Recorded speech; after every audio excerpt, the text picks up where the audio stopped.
Welcome back, everyone. This episode from Ampro Engineering is going to be another one of the Buyer's Guide series, and it will be focusing on the 58044 Tamiya Pajero. This is going to start off on the CW01 chassis reviews, that chassis number referring to the Midnight Pumpkin and the Lunchbox. But before I got to those two very popular vehicles, I did want to talk about I don't want to say lesser known, but definitely a vehicle that is lesser focused on than those other two cars. This is an interesting vehicle because it is definitely the father of the Midnight Pumpkin and the Lunchbox. And the reason I say this is, despite the fact it looks nothing like either of those two, it shares the entire platform. In fact, it's the foundation of the platform on the CW01. Before we get into that, let's talk about what we're looking at. The Pajero actually follows in a line of Tamiya wheelie cars. The other two at the time being the Wild Willie and the original Honda City Turbo. As you can see here at the rear, we do have a little tail specifically for popping some sweet wheelies. Much like the Wild Willie and the Honda City Turbo, we can see how stumpy the car is. It's very, very short. It is very tall with respect to its width and its length, and this makes it one of the earliest stunt vehicles that Tamiya ever made. The paint scheme that you're looking at here is definitely not box art. However, as you can see, box art is very, very beautiful. I'm not one to do a lot of box art vehicles, but this one here was quite hard to veer away from it because I thought box art looked awesome. The body that you see here, it may be familiar to you because Tamiya has re-released that body on the CW01 chassis as the Mitsubishi Montero. To those of us that live in the United States, this truck was known as the Montero in most cases, although I swear I've seen Pajero badges on these trucks. The Pajero, I believe, was what they call them overseas in Europe and in Japan. But Montero was more commonly referred to in the States. This was also known as a Dodge Raider. So the body style is this kind of two-door little pickup truck, although most of these vehicles did have a canopy here at the rear. I'm not familiar with the vehicles as a whole. I don't know if the canopy was removable like on a Jeep, or if it was a fixed top thing like one of the hardtop Suzuki Samurais, but I've never seen this particular variation on the road here. It does have this interesting little compartment area at the rear. It's like a suitcase with a little metal briefcase, and the spare tire, I have it screwed to the back, but it can go to the back as well as in this area right here. And there's a wee gas can. This little piece right here, this kind of handle on top, is a separate part. So this piece, the main red, is painted as it sits. All of this is molded into the body. So to paint this well is not easy at all. It's quite a trying paint job to get this right. Now this is not just decor. Underneath this, the Tamiya 7.2 volt hump pack would have sat in this back area on the chassis. This would have made it a lot easier to pop wheelies, since the fulcrum at the axle had this giant amount of NICAD weight on the rear of the axle, and made it just a heck of a lot easier to pop up and down. Let's talk about the suspension on this thing. If you own a Grasshopper, looking underneath this car is basically like looking at a Grasshopper. It has the exact same single pivot as the Grasshopper, so it simply pivots up and down. There is no articulation like the Hornet has. And installing Hornet sliders here, I don't think is an option because it would shove the axle back too far. The shock absorbers are supposed to be those off of a Grasshopper. Here you can see I've modified some Hornet units with a little custom eyelet here so that it can accept these oil-filled shocks, but stock it's going to have the same rear shocks as the Grasshopper. The same is true at the front. It should have the exact same pogo springs at the front of a Grasshopper or Hornet. These are direct replacement UG front shocks. The transmission is pulled directly from the Grasshopper, so it's the version with the little tab here as well as the thinner braces. And the little tab is used to prevent overextension by touching off on this little post right there. On and off switch is here, way underneath the car, so it's not possible to maybe hit the switch with hard landing and hitting on a rock. Front A-arms and this cross brace are pulled directly from the Grasshopper, so exact same parts. The front bumper, I'm fairly certain of this, is the first time that this particular bumper has been used on a Tamiya product. Later, you have seen this bumper on the Midnight Pumpkin, the Lunchbox, and the Blackfoot Monster Beetle, and any of these cars that do have this same front bolt pattern. It is the same bolt pattern that you would find on the Grasshopper or the Hornet. I want to pull the body off, and usually I would have it off already, but in this case I think it's going to be good to show you how you remove the body. There are two little body posts at the rear, quite difficult to not scratch the paint job, and that is it. There's nothing at all in the front in terms of body posts. I'll show you what's in the front. So to remove the body, just lift straight up. And I do apologize ahead of time, as this car is full of wires, thanks to its Ampro lighting units that are installed here. Let's try and pull this. I'm always worried about taking the body off. And it comes straight up. By the way, these are also Ampro units. These are not factory. So what you see here, I've just placed a lithium polymer battery back here, which, trust me, is still enough for this thing to do wheelies. Inside, you can see the servo orientation is different than that of the Midnight Pumpkin. On the Pumpkin and the Lunchbox, this servo is actually angled downward. You've also got the MSC mounting location here. At the rear, on the Midnight Pumpkin or Lunchbox, you would see a little boss in this area here for the rear body mounts as well as in the front. But because this vehicle doesn't have any of that, it's a little different. The Pumpkin and Lunchbox also do not have this. That was great. Also do not have the shock mounted so low. It's almost completely flush with this. But like this vehicle, it is a pogo spring front shock. So the chassis are not compatible with both vehicles. Lastly, this little bar at the front is what corresponds with these mounts here in the body. So this brace at the front will slot right behind here. This little bar will lock into place behind this, and the body will be held down. Now, it works very well. It's just that it's susceptible to front end damage. This chassis is practically new and shows almost no signs of wear, but every other one of these that I've seen used, at least heavily used, has had this brace missing. Things to look out for when buying an original 58044 car.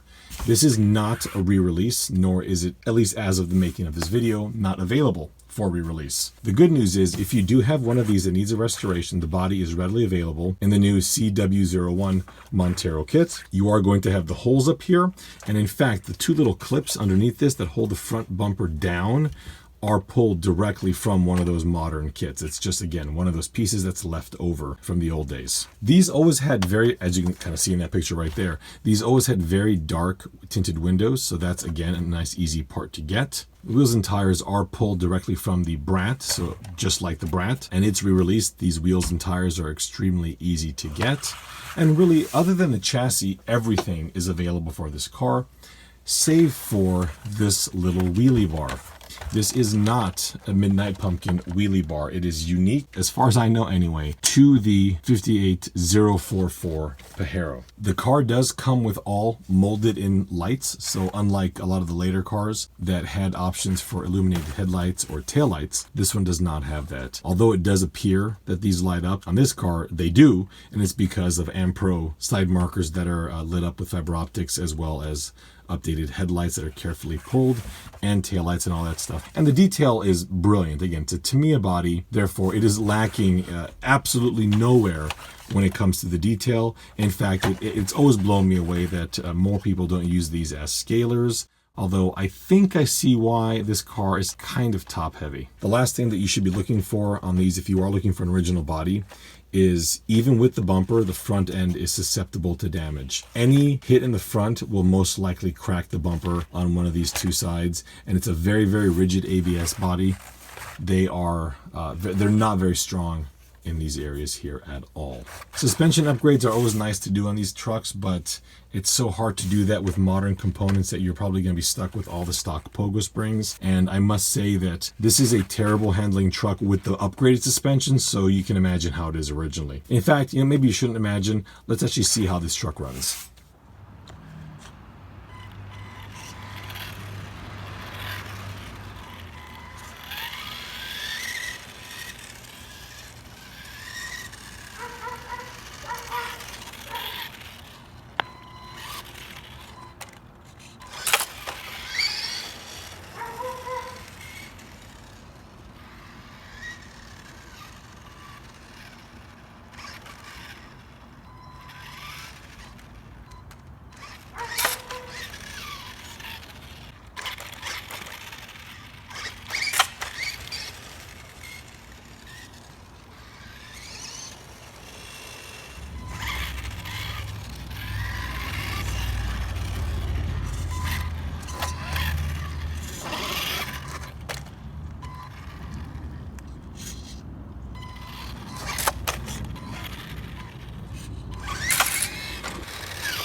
I have to admit that I do enjoy driving this truck, but the wheelies popped in this video for you people watching this are genuinely the first time that I've popped a wheelie with this truck. And the reason is I've spent a tremendous amount of time detailing and painting this body. There are no decals on this body. This is 100% paint and masking and all that stuff, and I simply don't want to risk scratching it. It is an incredibly unwieldy car to drive. It doesn't enjoy going straight. It doesn't enjoy turning. It doesn't even feel like it enjoys popping wheelies. To me, it's kind of a strange car that, unlike the Hornet, which is horrible in every way, yet amazing, this truck has never felt the same way. It's horrible in every way like the Hornet, but it doesn't have that camp value to me. If you grew up with this truck, I definitely apologize for that. I'm sure that there's a lot of people who would love this vehicle, but I must admit that it seems to be one of the more unloved or forgotten vintage Tamiyas, and this means it's usually available at a reasonable price. Speaking of reasonable prices, let's talk about who would want to spend that on one of these. If you are a Tamiya or an RC car collector, or any really collector that likes older toys, this is a great buy due to the fact that they're relatively rare, however not desirable. So yeah, they're not that easy to find, but when they do come up, they normally don't sell for very much. This vehicle here I've had about 6 years and cost me $60. And I just want to flip it over just very quickly. Look at this belly. This truck is in remarkable condition and cost practically nothing. And now it was filthy and disgusting, and the body wasn't badly decaled. It had some chips and imperfections. You can see some kind of minor issues in these areas here when I repainted it.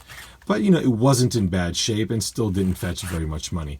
I suspect that in the shape that I got it today, probably closer to $200, which again, for a remarkably clean vintage vehicle, that's a great price. Try and find a vintage sand scorcher for that much in that kind of condition. So definitely, this is again a really nice car to have parked on your shelf. If you are into older 4x4s, if you're into the Tamiya wheelie cars like the Wild Willie and the Willys Wheeler, you have to have one of these parked on your shelf. Now, if you're not a collector and you just want to go out and drive the car and play with it like I do, I have to say that I don't have great news for you. Although I really enjoy driving this truck, I've probably, again, other than this video, never gone past 15% of the throttle. I drive it very slowly. I usually go for walks with it, or I will hitch my trailer up to it. And normally I like to walk down the trail by the house and kind of just pick up, any kind of litter that I see and kind of haul it home, so I can just kind of keep the area nice and tidy. And with the original Grasshopper transmission, this thing can tow 1,000 tons. I mean, it'll never bother the trans. And for that application, I've always found that it's quite nice. I've installed a lot of lighting on this truck, so at night it looks really, really neat. But in terms of the play value, popping wheelies and driving kind of more erratic, it's harder for me because I think painting this body nicely kind of ruined that for me. But even so, I've got junky bodies for the lunch boxes, and I've got nice bodies for the lunch boxes. And for both of those, I'm always popping wheelies and jumping off curbs and doing all that kind of stuff. With this one here, I'm just not comfortable because it seems top heavy. It seems front heavy. It seems back heavy. It seems side heavy. It seems, I don't know. It doesn't, to me, it doesn't feel like a particularly fun car to drive. And therefore, if you are looking for something fun and interesting to drive, I have to say this is probably not going to be something for you unless you have some kind of sentimental value. You know, if you own one of these when you were 6, stop watching this video and go buy one. I mean, you know, you're going to love it. You're going to love everything about it. If you're like me and only saw this magazine, you know, I that's why I bought this truck, because I saw that. I'm like, that looks awesome. And then I got it and I painted it and I'm in love with it. It's just not very good, but it's not very good in not a very good way. So, you know, unfortunately, you can't always have winners with RC cars. Not saying that this is a loser at all. It has its place. It's definitely campy. It's definitely a beauty to look at. It's just not for everyone. Well, folks, I hope I haven't insulted everybody out there. I certainly hope I haven't insulted this little guy, because it's always been a good RC car for me. I hope you enjoyed watching the video. A little preview here. I'm working on an automatic version of my Blackfoot interior. I can't remember if I showed this already. If I have, oh well, here it is again. Please subscribe and comment away if you have any questions. I'm always excited to hear what you think. Before you take off, please check out the band Blue Pinto. They allow me to play their songs in my videos. A link to their website is in the end credits. And remember, everything that I talk about here can be seen on my Facebook and Instagram page at Ampro Engineering on both. Thank you all so much, and we'll see you next time.